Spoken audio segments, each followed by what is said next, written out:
Alors après, il y a plein de gens qui vont venir, oui, te dire: «Oui, mais la révolution industrielle de l'IA, c'est un peu comme toutes les autres révolutions. On va avoir, une destruction créatrice, on va avoir des emplois qui vont être créés et cetera». Oui, mais non, en fait, que là, moi, je le vois, il y a des startups aujourd'hui qui vont se lancer, avec, 1 développeur ou développeuse, encore une fois, super bien câblé avec tous les outils que tu veux, au lieu d'en prendre 6. Bonjour à tous et bienvenue dans AI Experience, le podcast qui démystifie l'intelligence artificielle. Je m'appelle Julien Redelsperger et nous allons découvrir comment l'IA est en train de changer le monde. Et pour cela, j'ai le plaisir d'être accompagné par Pierre Vanier, qui est fondateur et CEO de Flint, qui est une entreprise de conseil spécialisée dans la tech, la data et l'intelligence artificielle. Il anime aussi le podcast IA, pas que la data. Aujourd'hui, nous allons donc parler du travail des développeurs, de leur futur, de ce que l'IA représente pour eux, qui pourrait être à la fois un poison et un remède. Bonjour Pierre, merci de participer à cet épisode d'AI Experience. Comment vas-tu? Salut, merci Julien, merci de m'avoir invité. Bah, écoute, super bien ce début d'année 2025. Super, bah écoute, on va avoir une belle conversation, on va parler tech, on va parler développement informatique et puis on va parler également de toutes ces évolutions qui sont en train de prendre place, prendre corps avec l'intelligence artificielle. Alors Pierre, toi chez Flint, tu me disais, tu places des consultants tech chez des clients, tu es donc vraiment aux premières loges pour voir l'évolution du métier. Première question simple pour commencer, comment vont les développeurs aujourd'hui? C'est une vaste question, c'est une vaste question. Ils ont, un petit peu, je vais dire un petit peu stressé. Le marché a beaucoup évolué, entre 2022-2023 et ça s'est, assez accéléré en 2024. Il y a un ralentissement économique, pas simplement, en France, mais aussi en Europe et puis de manière internationale, hein, au niveau mondial, il y a quand même un ralentissement économique. Il y a donc quand même un peu plus de difficultés. Il y a d'une part le marché, de l'emploi qui se tend un peu, et puis, d'autre part, l'arrivée, comme un éléphant dans un magasin de porcelaine, de tous ces outils à base de d'IA et d'IA générative, qui, c'est le moins qu'on puisse dire, je pense, chamboulent un peu, les développeurs, dans leurs usages pratiques et dans leur profession, dans leur métier. Donc voilà, peut-être un peu stressé, un peu remué, j'ai envie de dire, et puis aussi un peu inquiet, mais je pense qu'on en parlera aussi, l'idée c'est aussi de débunker un peu tout ça et Ouais, absolument. trouver des réponses, ouais. Exactement. Alors, juste pour remettre un peu en contexte, novembre 2022 sort la première version de ChatGPT. Ça a bousculé plein de choses. Est-ce que toi, qui travailles dans le monde de la tech et de l'IA, tu l'as vu venir? Est-ce que tu as été surpris quand le ChatGPT et l'IA générative ont débarqué ou tu t'y attendais finalement? Non, non, non, j'ai été surpris. Je vais pas faire l'expert et le non, non, j'ai été surpris. Beaucoup de gens étaient surpris. Des chercheurs Mmh. spécialisés dans le NLP et l'IA ont eux aussi, eux-mêmes été surpris. Donc non, j'ai été surpris, et assez stupéfait, comme tout le monde avec cette espèce de fameux, moment ChatGPT. Et j'ai tout de suite, vraiment pris la conscience que ça allait être quelque chose de, tout à fait majeur, pour nous travaillant dans la tech, mais au-delà de ça, majeur, aussi, pour la société et ce que ça peut, probablement impliquer, de changements, dans le travail, de dizaines de millions, de personnes. Et tu le sais mieux que personne, l'IA générative, c'est une des composantes de l'IA. L'IA, on en parle depuis 50 ans ou 60 ans. Mais concrètement, aujourd'hui, à quoi sert l'IA pour un développeur? Est-ce qu'on l'utilise plus aujourd'hui qu'on ne l'utilisait par le passé? Et est-ce que tu as quelques exemples peut-être concrets à nous partager? Oui, alors c'est intéressant que tu pointes ça du doigt. C'est qu'aujourd'hui, par, abus de langage, on met, beaucoup de choses dans le terme valise un peu, IA. Mmh. On met effectivement, le machine learning, le deep learning, les IA génératives, le NLP, donc le traitement, algorithmique du langage, et toutes ces nouvelles technologies de transformers, de GPT, donc la création de contenu et les IA génératives, on les met aussi dans le même sac. Et en fait, oui, pour répondre à ta question, on fait de l'IA. L'IA, ça a 50 ans. Heu, on en fait et les data scientists en font, Donc l'idée, c'est de sortir de l'intelligence de monceau de données. On sait faire avec des mathématiques, avec l'art de la data science, avec le machine learning, donc des algorithmes qui ont tendance à apprendre au fur et à mesure avec des fonctions de récompense, avec des fonctions d'apprentissage, et cetera. Donc on en fait depuis longtemps. C'est pour ça qu'il y a d'un côté les gens qui te disent: «Ouais, c'est pas du tout une révolution parce qu'on en fait depuis super longtemps». Mais en fait, ces nouvelles technologies, avec notamment les transformers, ont un peu stagné pendant une petite dizaine d'années depuis 2010 et il y a eu une vraie explosion, notamment vraie explosion grâce à l'explosion des capacités de calcul. Et c'est ce qui fait que ça a rendu, si tu veux, des choses tout à fait inconcevables de l'ordre du concevable. C'est ce qui fait qu'effectivement aujourd'hui, il faut imaginer que les grands modèles de langage qu'on utilise aujourd'hui, les, ChatGPT, o1, 2, 3, Claude, tous les modèles, que tu vois, c'est des modèles avec, plusieurs milliards de paramètres.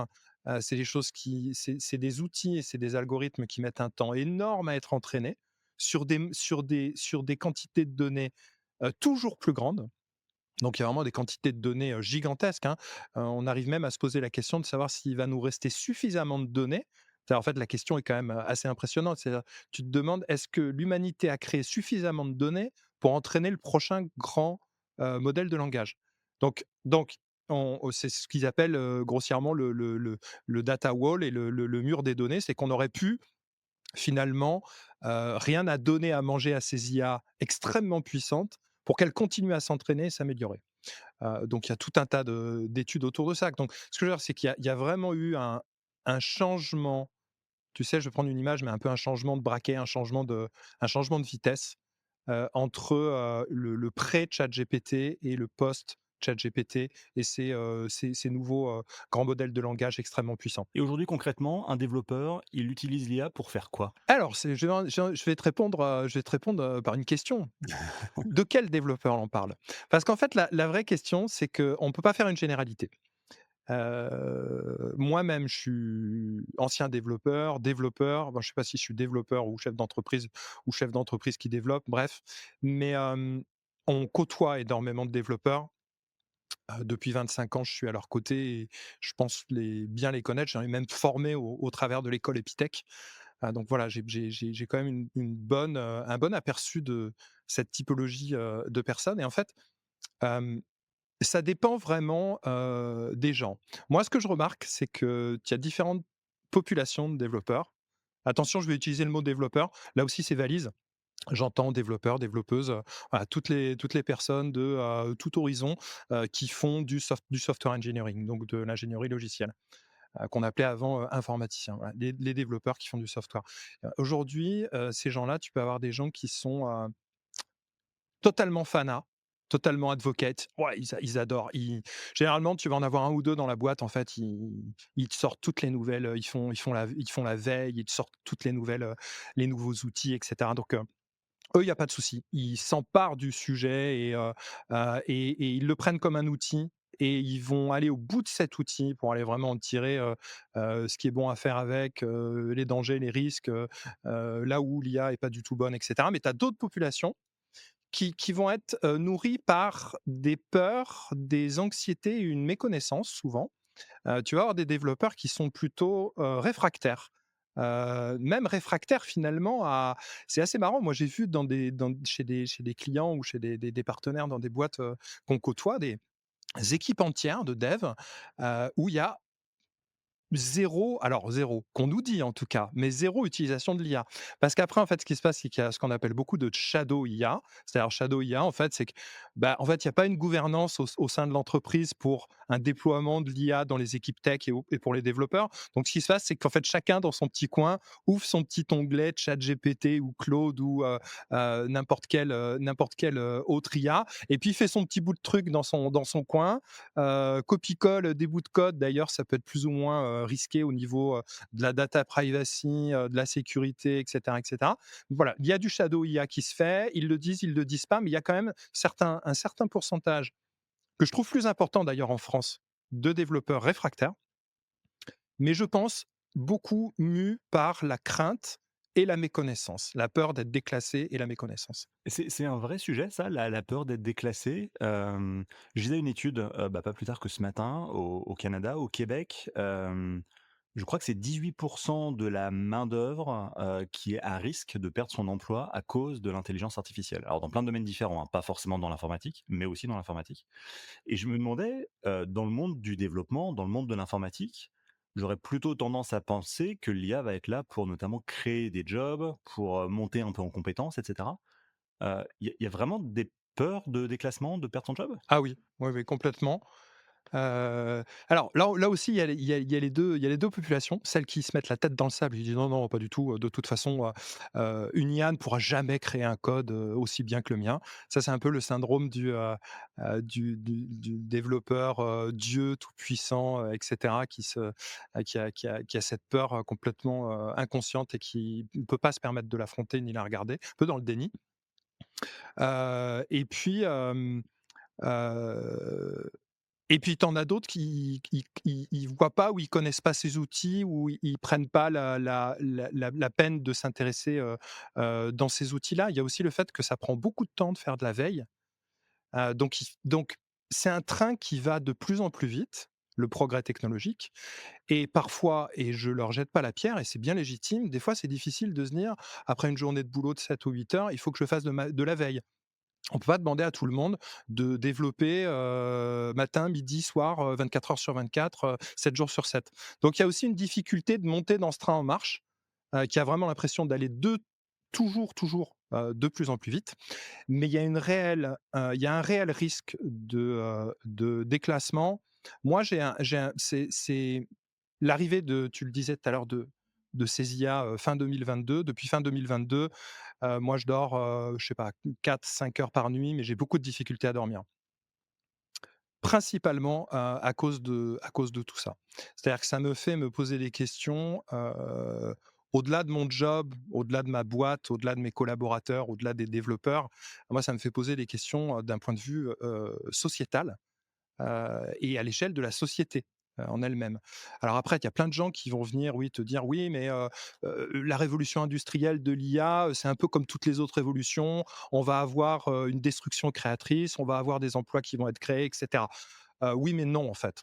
Oui, mais non, en fait. C'est-à-dire que là, moi, je le vois, il y a des startups, aujourd'hui qui vont se lancer, avec, un développeur ou développeuse, encore une fois, super bien câblé avec, gonflé à l'IA générative, avec tous les outils que tu veux, au lieu d'en prendre 6. Est-ce que c'est la même chose pour toi? Quand tu places des développeurs chez des clients, est-ce que, il y a 10 ans, pour un même travail, tu en plaçais 10, aujourd'hui tu en places plus que 3 ou 4, à cause ou grâce à l'IA? Alors aujourd'hui, non.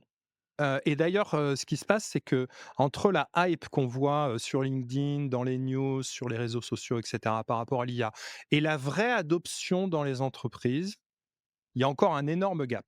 C'est-à-dire qu'en fait, nous, on a heu, quand tu as des très gros clients ou des entreprises de taille intermédiaire, et cetera, se posent beaucoup de questions, autour de la gouvernance, de la stratégie, de la politique de déploiement de ces outils, tant la sécurité que la souveraineté, que la formation, que l'accompagnement au changement des personnels, et cetera.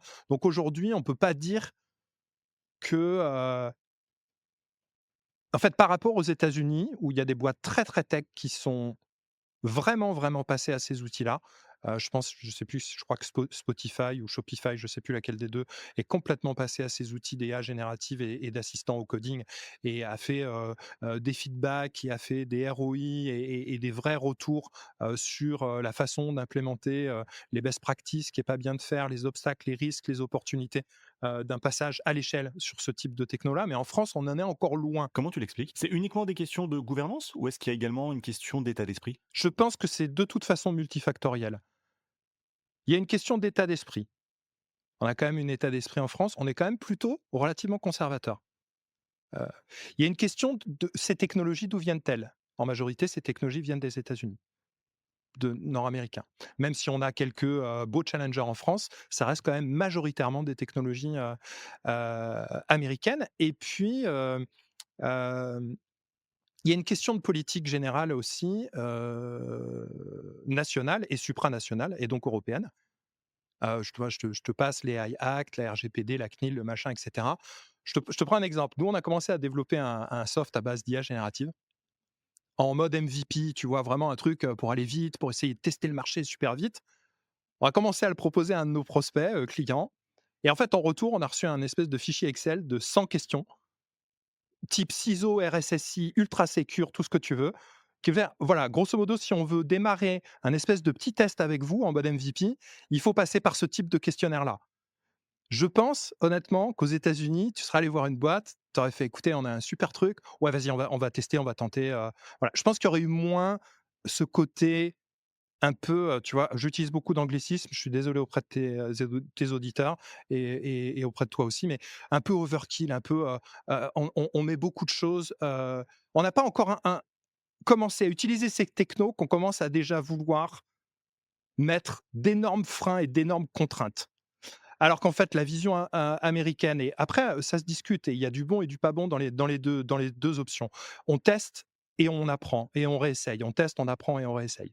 Donc le manque de pragmatisme et ce manque de gouvernance, dans le bon sens de la France et de l'Europe, parce que je pense qu'en fait, on prend du retard, et les différents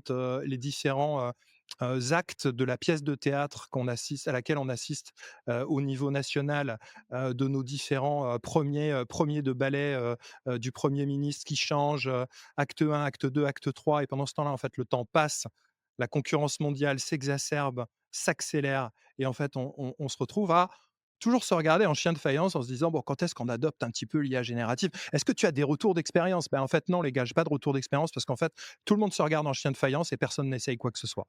Enfin, je te fais un peu un résumé un peu noir, mais c'est aussi un peu pour ça, quoi. Ouais, ouais, non, c'est intéressant. J'imaginais pas l'impact, notamment au niveau politique, ou des grandes décisions, que ça pouvait avoir sur le quotidien des entreprises, voire des développeurs.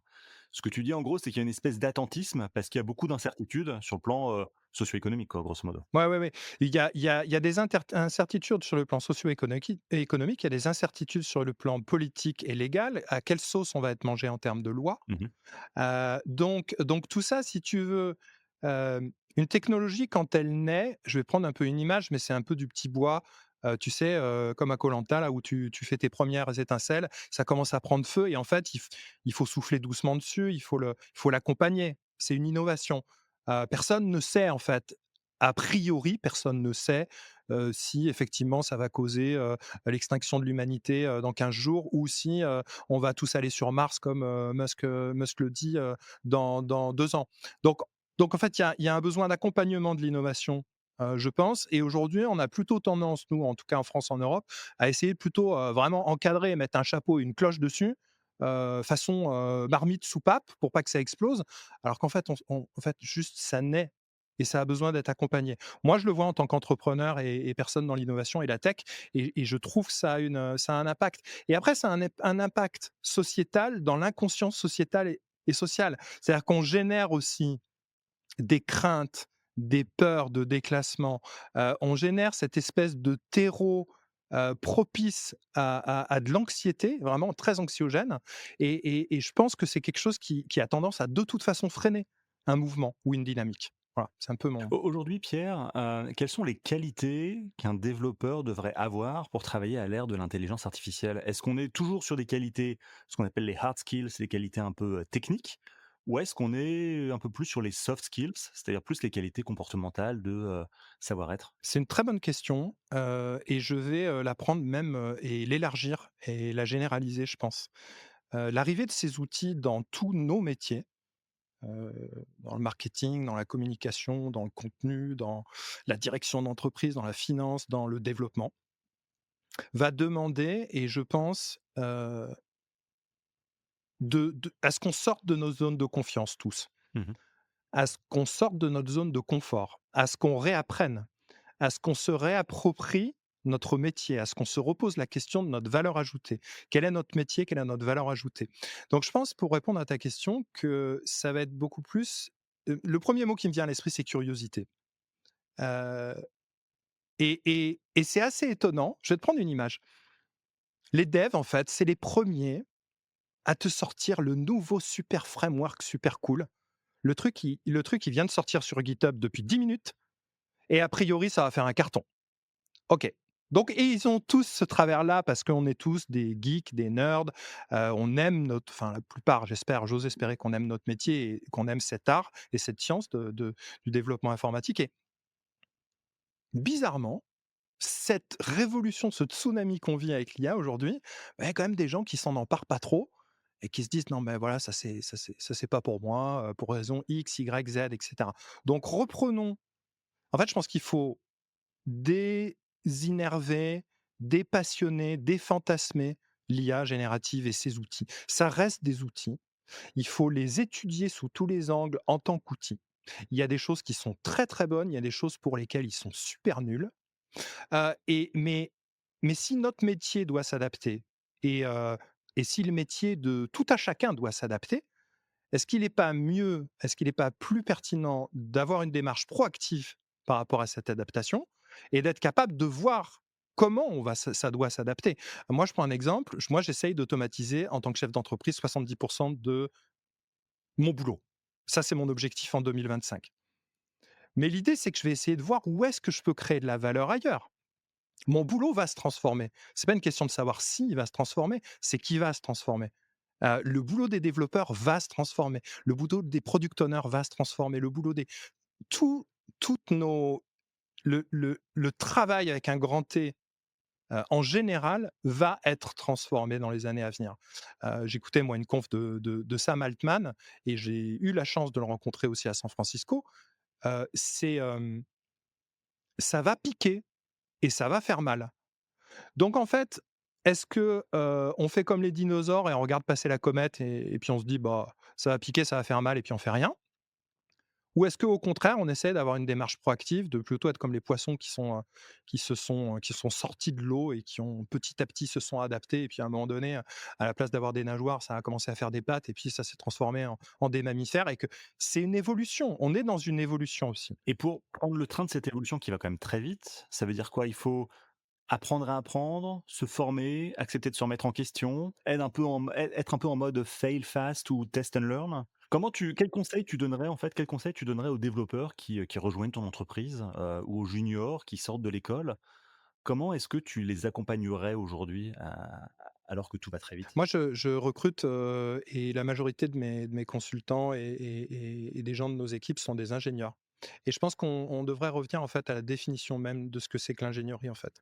C'est résoudre des problèmes, c'est résoudre des problématiques à l'aide de la science, à l'aide de procédés issus de la science, à l'aide de sa capacité d'abstraction, de synthèse et d'analyse des systèmes, et des problématiques pour pouvoir, justement, augmenter, la productivité, la qualité et cetera. Donc j'exhorte quelque part, les développeurs, dans ces temps un peu chahutés, à reprendre, leurs lunettes, d'ingénieur, et à reprendre cette démarche d'étude de ces outils, de comment les mettre, à profit, de mes équipes, de mon entreprise, de moi-même pour, augmenter, améliorer ma productivité, mieux travailler, mieux être guidé, tu vois? Là, moi, je faisais un poste, moi je travaille, mon métier a complètement changé. Aujourd'hui, je travaille avec un assistant au coding qui est en permanence ouvert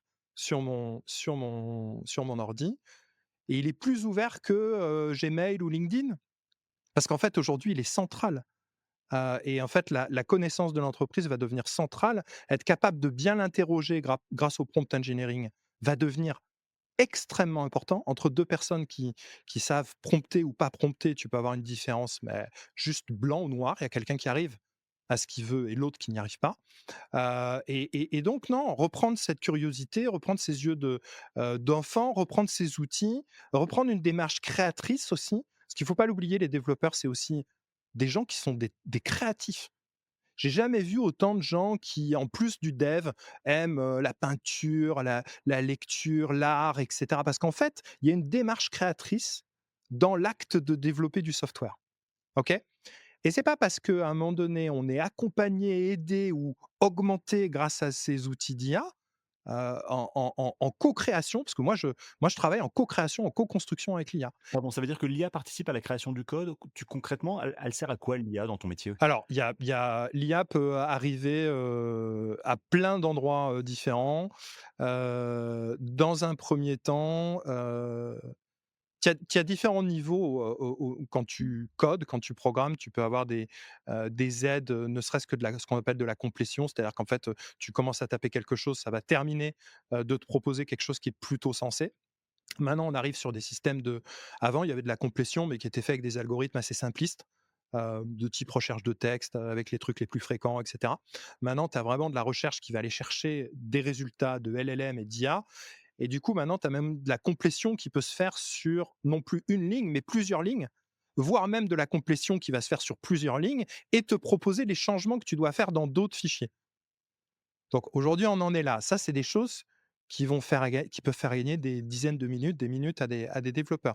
Tu peux avoir ce qu'on appelle du refactoring. Refactoring, ça veut dire, je vais prendre une image, mais tu vois, pour un cuistot, ça va être, de réarranger un plat. En fait, grosso modo, tu prends les mêmes ingrédients, mais tu fais un autre plat, tu vois? En fait, refactoring, c'est quand tu as un bout de logiciel, que tu as envie de reprendre pour des raisons de sécurité, de qualité, machin, et cetera, tu vas vouloir le refaire mieux, plus proprement, parce que tu avais laissé, c'était un peu embrouillant, et cetera.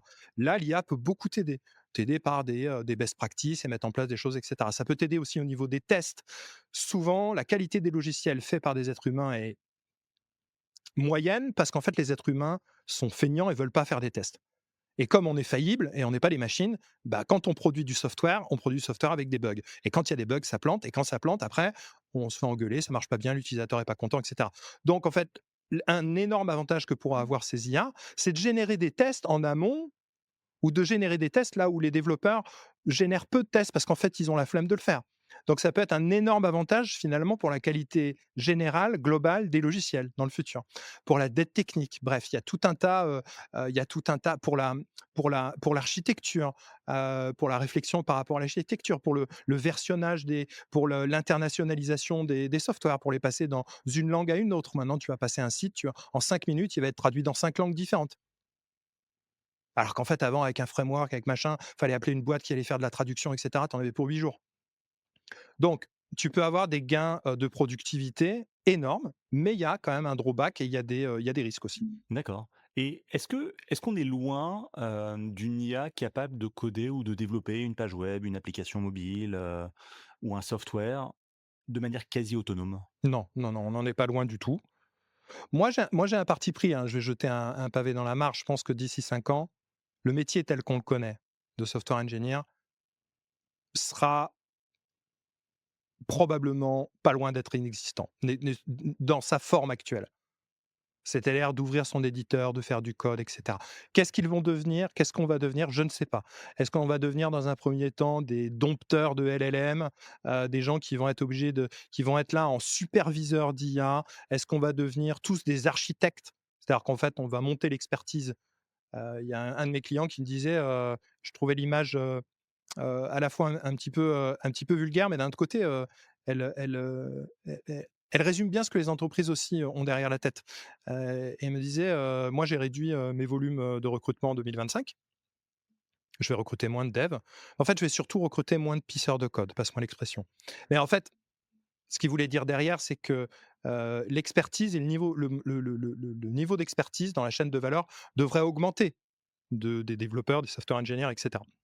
Mais oui, aujourd'hui, on est capable, il y a des démarrages d'applications qui sont capables de te coder des sites web, même des sites web avec base de données, authentification, avec une UI UX et avec un design qui est pas du tout, ridicule. Et de plus en plus, on va aller vers ça. On a maintenant des systèmes aussi d'agents, c'est-à-dire qu'en fait, tu as vraiment une espèce d'autonomie dans la mesure où, c'est un programme qui écrit un autre programme et qui est capable, en le faisant tourner, de voir ses propres erreurs et du coup, en fait, de corriger le programme qu'il écrit et de le relancer jusqu'à ce qu'à un moment donné, il réussisse. Moi, C'est j'utilise un gros ces sujet ça, hein, les IA, les agents d'IA pardon, apparemment 2025 ça va être l'année des agents. Alors après, il y a pas mal de gens qui rigolent ou qui disent: «Ouais, mais en fait 2024 et 2023, c'était aussi l'année des agents». Ils ont pas tort. Ça fait 20 ans qu'on parle des agents, D'accord. heu, mais effectivement, peut-être que ça faisait 50 ans qu'on parlait d'IA, hein. Mais peut-être que cette année, ça va être effectivement, l'année des agents, ouais. Et comment tu les vois, se déployer dans les entreprises ou toi dans ton travail? Est-ce qu'il va y avoir une courbe d'apprentissage vraiment costaud pour mettre ça en place ou tu penses que ça va rouler? On commence à avoir nous des entreprises qui nous sollicitent, sur, j'aimerais auditer mon entreprise, au niveau de tous ses processus, parce que j'aimerais et je pense, j'aimerais voir si on peut mettre de l'IA à certains endroits, notamment en fait si on peut mettre effectivement de l'automatisation. Parce que derrière les agents, il est aussi beaucoup question d'automatisation.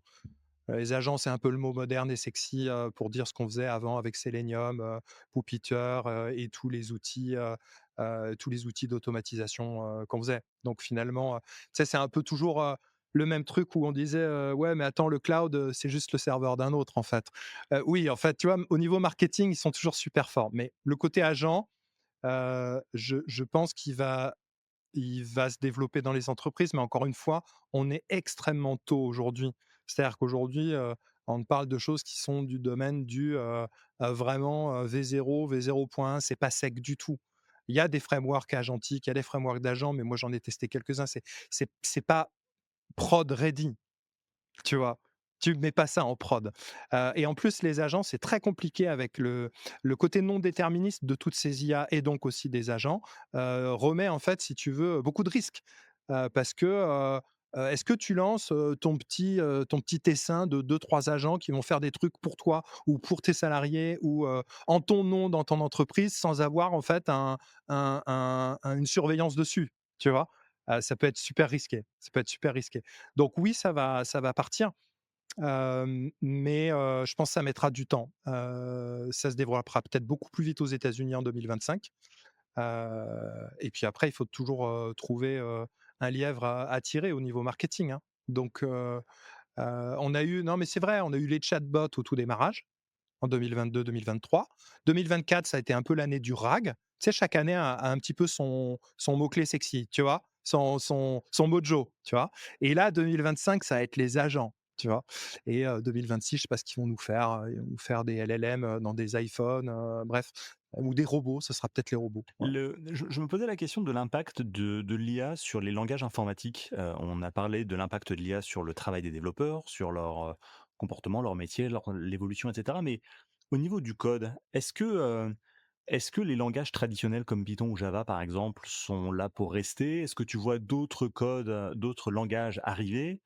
Est-ce qu'on va encore avoir des langages informatiques si l'IA est capable de tout traiter? Quel est cet impact sur ce sujet? C'est une super question. Moi, ça fait un moment, mais j'ai pas le temps de le faire, que j'ai envie de développer un langage, informatique, mais en fait de le développer uniquement avec de l'IA. C'était en fait de demander à l'IA d'elle-même me proposer quels seraient ses choix architecturaux, pourquoi elle choisirait ça, et cetera, et cetera, et cetera, pour voir si on arrivera à ce que je pense en fait, c'est que, enfin ce que je pense, le constat, c'est que tous ces langages informatiques ont été inventés pour apporter un petit peu d'abstraction, pour que l'être humain soit capable en fait de c'est une interface entre l'humain et la machine. Donc en fait, les langages informatiques, c'est des pierres de Rosette quelque part, qui viennent, traduire ton langage humain en un langage machine que la machine peut comprendre, et de l'autre côté, elle va te renvoyer aussi des choses qui vont être réinterprétées et qui vont être renvoyées. Donc en fait, pourquoi ces langages existent? Parce qu'en fait, c'est des humains qui créent du code. De là, il y a plusieurs, hypothèses sur lesquelles moi j'ai réfléchi. C'est que on pourrait imaginer d'avoir l'émergence, d'un ou plusieurs langages informatiques optimisés et faits pour ces nouvelles IA. C'est pas que ça soit inventé, par les hommes ou co-inventé, co-construit par les hommes et les IA, ou complètement en fait sorti d'inférences IA, justement, il n'est pas impossible qu'on ait, ce type de choses-là. Et ça, Pierre, ça pourrait être, pardon, en langage naturel ou il y aura encore, ce côté un peu abscon, du code informatique? Alors là, c'est très compliqué comme question parce que à mesure que, les IA deviennent de plus en plus autonomes avec et qu'on leur donne de plus en plus d'autonomie et qu'elles deviennent entre guillemets «de plus en plus savantes», comprenantes, intelligentes, même si intelligent, voilà, j'y mets, des guillemets, la nécessité, comme je te disais, la nécessité, qu'on aura d'avoir, quelqu'un qui dicte à la machine ce qu'on veut, plutôt que, finalement, moi ce que je pense, c'est que d'ici une dizaine d'années, en fait, les gros logiciels qu'on voit, qui sont des trucs qui ont été développés depuis 10, 15 ans, qui sont monolithiques, compliqués à mettre à jour et cetera, pourront être, tu pourras avoir ton logiciel rien qu'en y pensant, en fait. Rien le besoin sera immédiatement traduit, en fait, en technologie et sans bug et de manière, quasi parfaite pour peu que tu sois capable, en fait, d'exprimer ton besoin clairement et c'est là où on revient au prompt engineering, au langage naturel. La plupart, en fait, on se rend compte, la plupart des gens ne savent pas émettre leurs propres besoins de manière correcte. Il y a quelqu'un qui disait: «Non mais attendez, de toute façon, l'IA nous prendra jamais notre job parce que tout simplement parce qu'à un moment donné, vous avez déjà vu un client, vous avez déjà vu quelqu'un exprimer, normalement son besoin?» Non, parce qu'en fait, juste ça marche pas. Parce qu'en fait, on a du mal à exprimer donc ce côté langage naturel pour coder, on l'a, je pense maintenant de manière temporaire, dans cette zone tampon qu'on a entre les paradigmes du passé où on devait écrire du code machine incompréhensible, ce qui fait que d'ailleurs les développeurs étaient des rockstars et que c'était très compliqué, que c'était un peu un art savant quelque part, tu vois, avec une sorte d'alchimie, tu vois. Mais en fait aujourd'hui, bah, cette alchimie, elle est en train de petit à petit partir, elle est en train de s'effriter. On va se retrouver avec des IA qui vont devenir. Aujourd'hui, on parle de copilote, qui est un outil qui assiste le développeur, parmi tant d'autres. De Ils ont bien choisi leur nom, mais de plus en plus, en fait, on aura des IA qui seront, de plus en plus, sur le siège du pilote et puis du copilote, je pense. D'accord. Alors on parlait, rapidement des langages, type Python, Java et cetera, mais, j'avais lu plusieurs articles il y a quelques temps sur des vieux langages informatiques du type COBOL, par exemple, qui sont des langages informatiques utilisés notamment dans le monde de la finance, dans les banques, qui datent d'il y a très longtemps et dont les connaissances ont tendance à s'évanouir avec le départ en retraite des ingénieurs, des développeurs de l'époque. Est-ce que l'IA, peut aussi quelque part aider à ressusciter ou à maintenir des vieux systèmes en place? Parce qu'elle a cette capacité d'apprendre plus facilement que, ne l'aurait un développeur. Oui, oui, oui, aujourd'hui, moi, je suis absolument certain de ça. C'est qu'au aujourd'hui, ce qui limite, encore l'IA, c'est la fenêtre de contexte, et la puissance des modèles, en fait et la fenêtre de contexte qu'on peut passer, à l'IA. Mais on peut très bien imaginer qu'à un moment donné, on ait des agents, qu'on qu'on lâche dans un système, dans un SI, dans un code base, donc dans une base de code tu vois, d'un énorme programme financier et qu'on lui dise: «Bah, trouve-moi les failles, trouve-moi les bugs, retrouve-moi la logique métier derrière», et qu'à un moment donné, cette maintenance de toute cette énorme, dette technique mondiale, je pense soit faite beaucoup par ses assistants et par ses agents. Heu et ça sera bien parce qu'en fait, il y a tout un tas de trucs qui marchent pas, qui marchent plus, qui sont immaintenables et cetera. Bah, parce qu'en fait, on n'a plus les gens pour le faire ou voire il y a plus de gens qui ne veulent le faire. Tu En fait, demain matin, je te dis: «Écoute, tu as envie de j'ai une bonne mission là pour aller, nettoyer, toute la dette technique de, la Société Générale ou de, je sais pas quelle grosse banque. Tout le cœur du système est en COBOL ou en Java, 1.3». Tu vas me dire: «Bah, écoute Pierre, enfin, tu es gentil mais juste j'y vais pas». Donc il y a tout un tas de choses qu'on ne voudra plus faire en tant qu'être humain aussi. Il faut pas jeter parce qu'on a tendance à tout jeter, toute l'IA et cetera. Mais en fait, il y a des endroits où on sera très très content de les avoir et je vais prendre d'autres exemples, mais il y a des endroits où on sera très content d'avoir des robots plus tard. Je prenais l'exemple des feux à Los Angeles. Il y a des gens qui disaient: «Mais en fait, pourquoi on n'a pas, une armée de robots qui sont des pompiers?» Oui, pourquoi, voilà. Donc oui, je pense que ça va pouvoir, beaucoup aider, les systèmes, informatiques actuels avec des grosses dettes techniques, à les faire évoluer, à les maintenir, jusqu'à temps qu'on commence parce que pour l'instant on crée, les développeurs qui codent avec les IA créent, énormément de dettes techniques, probablement même plus qu'en fait quand on codait uniquement avec nos mains et nos cerveaux. Parce qu'aujourd'hui, en fait, on a vraiment, la difficile co-construction, d'un humain et d'une machine pour gérer du code et c'est un peu compliqué. C'est comme si on avait un vélo avec, à la fois des pédales et un petit moteur, thermique à côté. C'est un peu compliqué. Donc la dette technique va augmenter pendant un certain temps jusqu'à ce que les IA deviennent suffisamment puissantes, autonomes, pour pouvoir recréer du software qui soit cette fois, vraiment beaucoup moins buggé, avec beaucoup moins de dettes techniques et cetera. C'est-à-dire qu'en fait, l'IA va pas créer, 5 lignes, un bug, mais va créer un bug tous les 800 millions de lignes de code, par exemple. Ce qui posera encore après plein d'autres questions sur la sécurité informatique et cetera, hein. Donc il y aura des nouveaux métiers, hein, ou des nouvelles IA, hein, tu vois? On va y venir d'ailleurs, c'est un sujet important, mais juste avant ça, ça fait plusieurs fois que tu utilises le mot dette technique. Tu peux expliquer, en 30 secondes ce que c'est? La dette technique, c'est ce qui fait que quand vous ouvrez un logiciel, d'année en année, ça devient encore plus long de l'ouvrir. Et là, vous vous dites: «Mais en fait, comment c'est normal? Comment c'est possible plutôt? Mon ordinateur est à peu près 100 fois plus puissant, mais en fait, le logiciel met toujours le même temps, voire plus longtemps, en fait, à s'ouvrir». En fait, ce qui se passe, c'est qu'on a, une accumulation sur ces très grosses solutions, gros logiciels. Je vais prendre quelques noms, mais ça parlera aux gens, mais tu prends un Outlook, un Office, un Chrome, un tous ces très, très, très gros logiciels, ces logiciels qui accumulent les lignes de code au fur et à mesure des années de l'existence du logiciel, c'est ce qu'on appelle la dette technique. Et en fait, c'est comme si en fait pour un bâtiment, tu avais un architecte qui mettait, des bouts de bois et des nouveaux tronçons dans tous les coins, tous les ans, tout le temps. Bah, au bout d'un moment, en fait, ton truc, il ressemble plus à rien et c'est compliqué de le maintenir.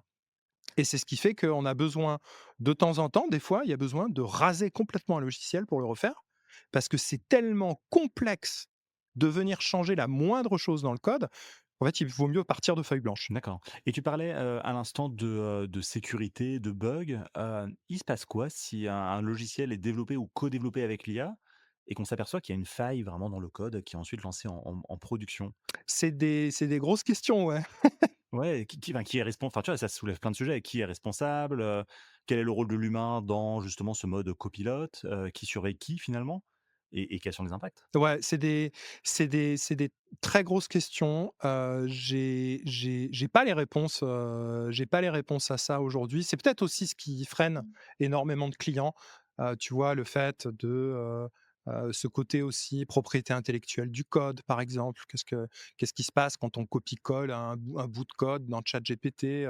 Ah oui, on a marqué, ne pas transmettre, ne pas s'entraîner avec les données que je vous fournis, mais j'en suis pas vraiment sûr, c'est les Américains et cetera. Après, on fait la même chose avec les modèles open source type, DeepSeek, Qwen et des modèles, d'Alibaba, donc des modèles chinois. Et en fait, on se pose aussi, les mêmes questions. Donc, ça peut être risqué, mais aujourd'hui, on n'a pas de en fait, ce qui se passe, c'est que le développement du progrès, heu, autour de l'IA et du progrès, du raz-de-marée de progrès, que vit la société et l'humanité à ce niveau-là, va beaucoup, beaucoup, beaucoup, beaucoup plus vite que tous les autres systèmes faits autour. La politique, le légal, ne serait-ce que, en fait, la société, l'adaptation de la société en elle-même, en fait, à ces outils-là. On est, je vais te prendre un exemple, c'est comme si, tiens, si les gens qui regardent les Marvel, c'est comme si, en fait, tu regardais, en fait, un mode de Marvel où tu avais Flash, tu sais, celui qui va super vite, et en fait, toute la scène est au ralenti autour, il y a que lui qui vit, en temps normal. En fait, l'IA, c'est Flash au milieu, et nous, on est tout autour, en fait. On est au ralenti, on est en slow motion. Et ça, c'est extrêmement compliqué parce que le législateur, donc les États, les organismes supra-étatiques, internationaux, le droit, sont fatalement en retard, tout le temps en retard. Les sociétés, le droit du travail, les employeurs sont en retard. Les systèmes informatiques sont en retard. L'énergie, on est en retard. Aujourd'hui, à la vitesse où, vont les choses, si tout le monde devait utiliser ChatGPT, de manière quotidienne, en fait, il nous faudrait, 19 centrales nucléaires, par département.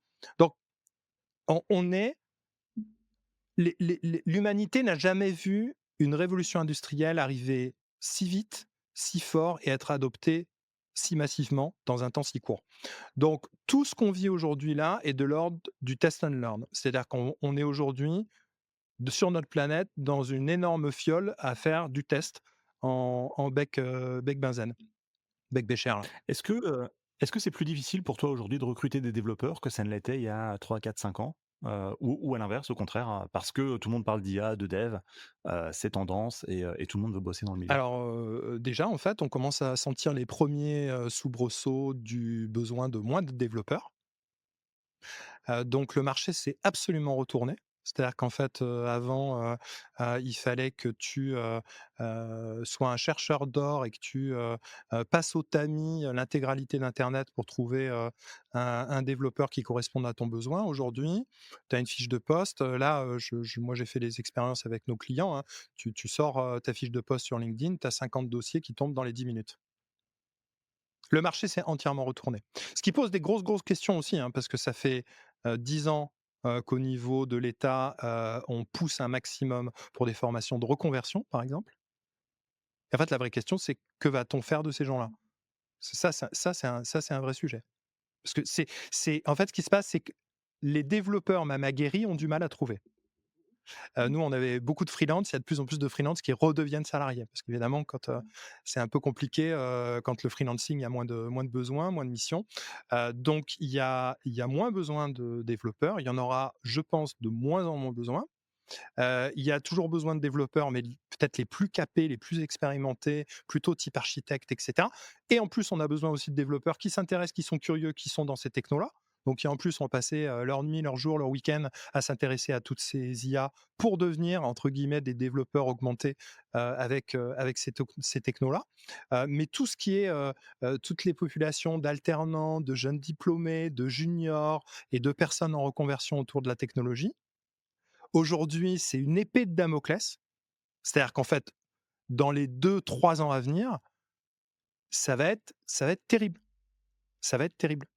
Et ça, c'est le problème que j'appelais juste 10 minutes avant. C'est-à-dire qu'en fait, c'est le problème d'être en retard aujourd'hui, sur, ce dont le marché a besoin. Mais la vraie question, c'est de quoi le marché aura-t-il besoin en, 2028, 2029, 2030, 2035?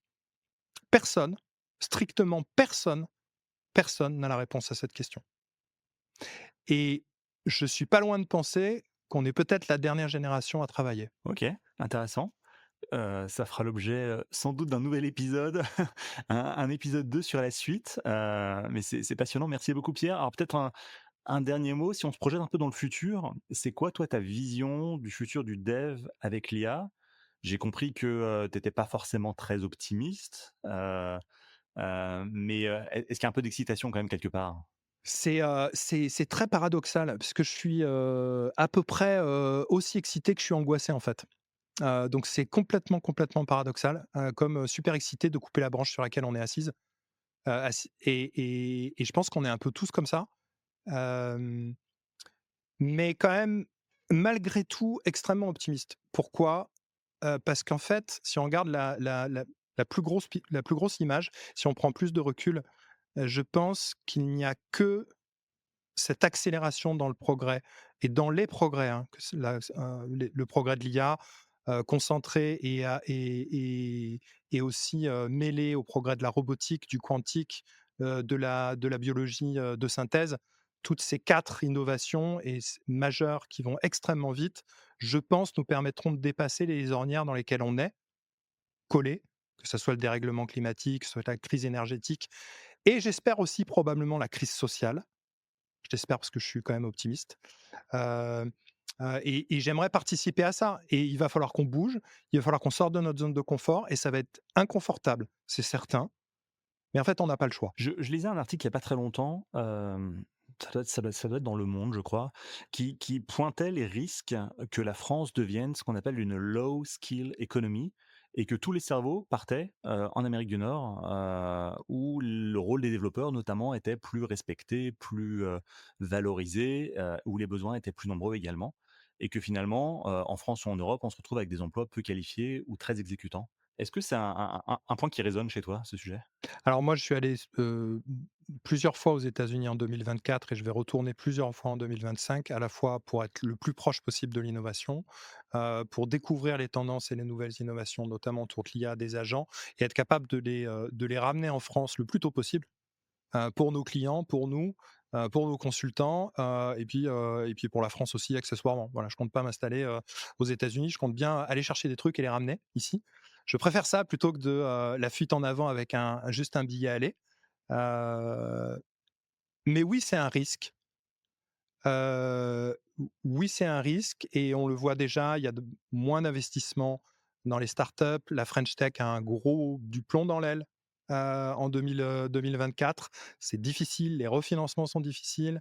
Les sociétés se font, acquiring ou sont en difficulté de financement pour des gros tours, alors qu'aux États-Unis, les gros tours, ils les ont, de financement, ils les ont dès, le seed funding.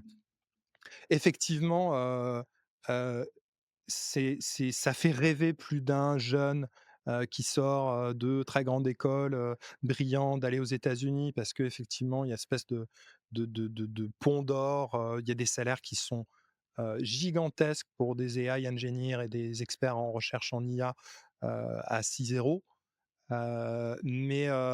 Oui, donc c'est un risque, mais je pense qu'on a énormément aussi d'atouts en France. Le seul problème, c'est qu'il faut que les politiques arrêtent de faire n'importe quoi. En fait, de faire n'importe quoi, de parler de ce qu'ils ne comprennent pas et d'essayer de faire croire aux gens qu'ils ont une gouvernance, ils savent même pas ce que c'est que la barre.